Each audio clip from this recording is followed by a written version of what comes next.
ओम। वेद की एक सूक्ति है जिसमें कहा गया है, मंत्र श्रुत्यम चरामसि। हम मंत्र को सुनकर के उसके अनुसार आचरण करें। जो कुछ भी हम सुने, जो कुछ भी पढ़ें, उसका कुछ ना कुछ अंश हमारे जीवन में व्यवहार रूप में आना चाहिए। महत्वपूर्ण ये नहीं है कि हम कितना सुनते हैं, महत्वपूर्ण ये नहीं है कि हम कितना पढ़ते हैं, अपितु महत्वपूर्ण ये है कि उस पढ़े और सुने हुए के बाद हम आचरण कितना करते हैं। बहुत सारे उपदेश सुन लिए, बहुत सारे शास्त्र पढ़ लिए, बहुत सारे लोगों का संग कर लिया, पता नहीं कहाँ कहाँ हम जा कर के आ गए और व्यवहार में परिवर्तन नहीं आया, व्यवहार किंचित भी नहीं बदला, तो समझ लेना कि वो सुना हुआ, वो पढ़ा हुआ बेकार गया, निरर्थक हुआ, उसका कुछ विशेष लाभ हमें नहीं हुआ।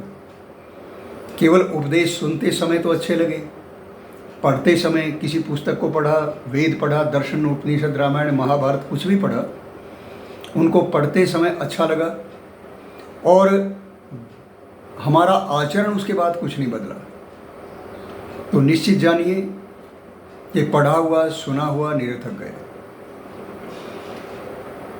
सबसे महत्वपूर्ण बात यह है कि जब व्यक्ति को बोध हो जाता है, अभी कुछ दिन पहले हमने महर्षि दयानंद जी महाराज की बोध रात्रि मनाई, बोध दिवस मनाया शिवरात्रि पर।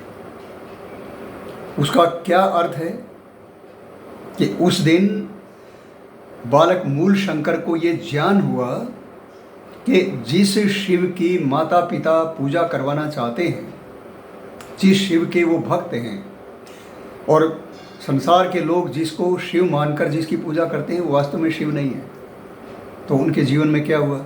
परिवर्तन आ गया।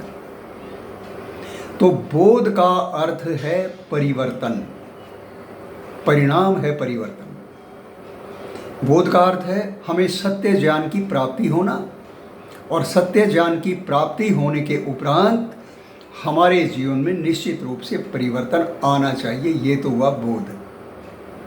और बहुत साल हो गए, ना मंत्र शुद्ध हुए, ना हम संध्या करते, ना हवन करते, ना वेद का स्वाध्याय करते, ना हम कोई दान करते, ना किसी की सहायता करते, लड़ाई झगड़े करते हैं, आपसी ईर्ष्या द्वेष रखते हैं। जिस संस्था में जाते हैं वहाँ कलह क्लेश का वातावरण पैदा होता है, तो फिर पढ़ा हुआ और सुना हुआ क्षमा करना बेकार ही गया। इसलिए आवश्यक है कि हम सुने तो भले ही कम, लेकिन आचरण व्यवहार करें बहुत अधिक। और कोई बात यदि अनुचित हो जाती है, कोई दोष आ जाता है, तो उसको दूर करने का प्रयास करना चाहिए।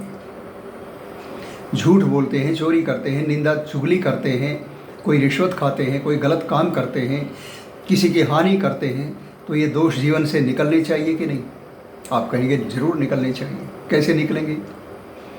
उपदेशक ने सुना दिया, हमने सुन लिया और घर आकर के हम फिर उसी लाइन पे चल पड़े जो हम पीछे से चलते आ रहे हैं।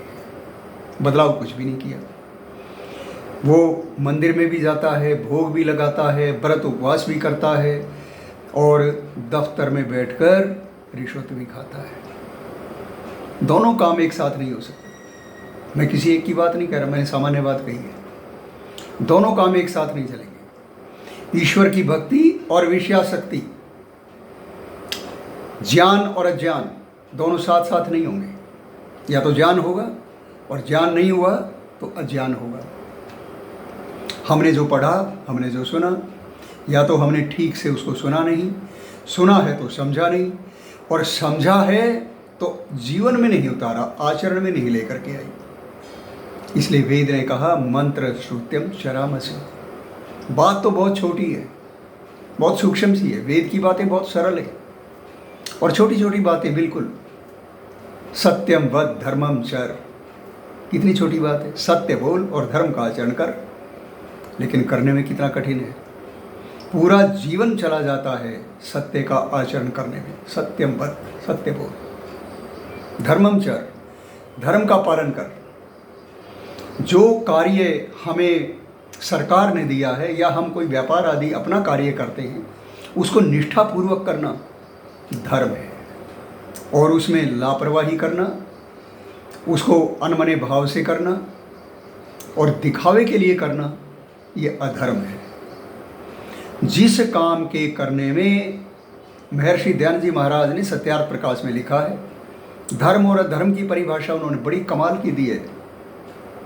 धर्म किसको कहते हैं? धर्म उसको कहते हैं जिससे जिस कार्य के करने में निर्भयता, आनंद और उत्साह की प्राप्ति होती हो, वो कार्य करने का है, अर्थात धर्म है। और जिस कार्य के करने में भय, शंका और लज्जा की उत्पत्ति होती है, वो कार्य अधर्म है। समझ लेना कि वो छोड़ देने योग्य कार्य है, करने योग्य नहीं है। तो हम धीरे धीरे अभ्यास बनाएं। किसी ने कोई दोष हमारा बता दिया, उसको उसके ऊपर क्रोधित होने की अपेक्षा बैठ करके, एकांत में बैठ करके विचार करें, उस अमुक व्यक्ति ने हमें ये बात कही थी, तो हमें क्या करना चाहिए? उसकी बात का बुरा मानना चाहिए या अपना सुधार करना चाहिए? कोई बात हमें कोई कहता है, कोई दोष हमारा कोई बताता है, तो हमारे सुधार के लिए बताता, हमें उसका स्वागत करना चाहिए। कई वर्ष की बात हो गई, जब मैंने पत्र पत्रिकाओं में लेखन का कार्य शुरू किया, तो मैं उर्दू भाषा के शब्द बहुत प्रयोग किया करता था। लेख तो ठीक होते थे, लेकिन उसमें उर्दू की शब्दों की बहुलता होती थी। तो एक सज्जन थे, मेरा लेख किसी पत्रिका में छपता और उनका पत्र आ जाता मुझे, तब मोबाइल का इतना चलन नहीं था।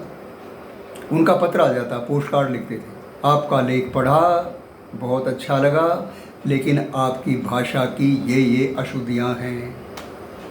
आपने अमुक शब्द उसका उर्दू भाषा का प्रयोग किया है, ये फारसी का प्रयोग किया है, ये कहीं कहीं ये अंग्रेज़ी भाषा का भी प्रयोग किया है, इसको सुधार कीजिए।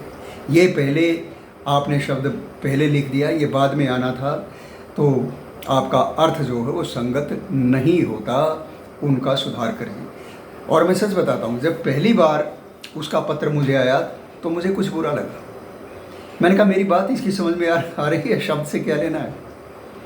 तो फिर दूसरी बार फिर पत्र, फिर मैंने विचार किया, मैंने कहा भाई ये कुछ जो बार बार मुझे पत्र लिख रहा है, कह रहा है, तो मुझे सुधार करना चाहिए अपना। तो मैंने धीरे धीरे सुधार किया और लिखते समय मैंने सावधानी रखी, कहीं कोई शब्द हिंदी में मैं लिख रहा हूँ तो हिंदी के शब्दों का प्रयोग करूँ। और हिंदी के शब्द बड़े सशक्त हैं, प्रभावशाली हैं उर्दू की अपेक्षा। तो एक लेख छपा, फिर उसका पत्र, कहते हैं भाई आर्य जी आपका लेख पढ़ा, आनंद आ गया, बहुत बहुत बधाई हो, आपको शुभकामनाएं देता हूँ मैं, इसी प्रकार लिखना। तो हुआ क्या, तो वो छूट गया, आचरण में बदलाव आ गया, तो सुधार होता चला गया। ये है मंत्र श्रुत्यम चरामसि। जो कोई बात हमें कोई उपदेशक है, कोई आचार्य है, कोई विद्वान है बताता है, उस पर बार बार चिंतन कीजिए, बार बार मनन कीजिए और विचार कीजिए कि मेरे जीवन में ये बात कितनी सीमा तक है और कितनी सीमा तक नहीं है। मैं कब इस व्यवहार से दूर हो जाता हूँ और कब इस व्यवहार के अनुसार कार्य करता हूँ। यदि आप ऐसा करेंगे तो आपका सुनना, आपका पढ़ना सार्थक होगा। इसी को उपदेश के 4 भागों में गिनाया है: श्रवण, मनन, निधिध्यासन, आचरण, उपदेश। फिर जब हमारी समझ में आ गया तो हम दूसरों को उपदेश करें। तो आइए, बहुत सूक्ष्मता से, बड़ी सरल सी बातें हैं, बहुत सूक्ष्मता से अपने व्यवहार को देखें। प्रातःकाल सायं बैठकर चिंतन करें, मैंने आज कोई ऐसी अनुचित बात तो नहीं की, कोई अनुचित व्यवहार तो किसी के साथ नहीं किया, अनावश्यक रूप से किसी का दिल तो नहीं दुखाया। यदि हम ऐसा करना सीख जाएंगे तो निश्चित रूप से हमें लाभ होगा, हमारा जीवन सुधरता चला जाएगा और हम वेद के समीप पहुँचते चले जाएंगे। वेद के समीप पहुँच गए तो ईश्वर के समीप पहुँच गए। वेद अपना रूप उसी पर प्रकट करता है जिसका आचरण शुद्ध होता है। आचार हीनन न पुनंति वेदा। जो आचार से हीन है उसको तो वेद भी पवित्र नहीं कर सकता।